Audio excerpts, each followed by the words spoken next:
ជំរាបសួរបងប្អូនទាំងអស់គ្នានៅក្នុងស្រុកនិងក្រៅស្រុកឥឡូវនេះខ្ញុំមានវីដេអូមួយសម្រាប់បងប្អូនត្រូវការទិញផ្ទះវីឡាមួយនៅទួលគោកសង្កាត់ទួលគោករាជធានីភ្នំពេញតម្លៃបងប្អូនអាចមើលទៅតាមនៅក្នុងវីដេអូនេះបាន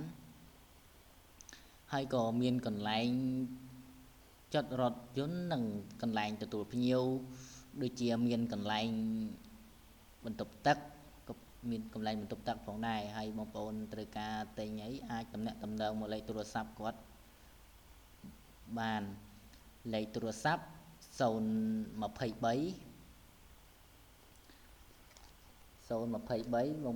ំទោសបង023 22 25 30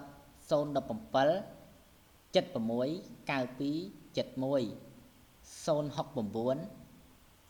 48 95 43បងប្អូនអាចតំណាក់តំណងមកលេខទូរស័ព្ទគាត់បានសូមអរគុណបង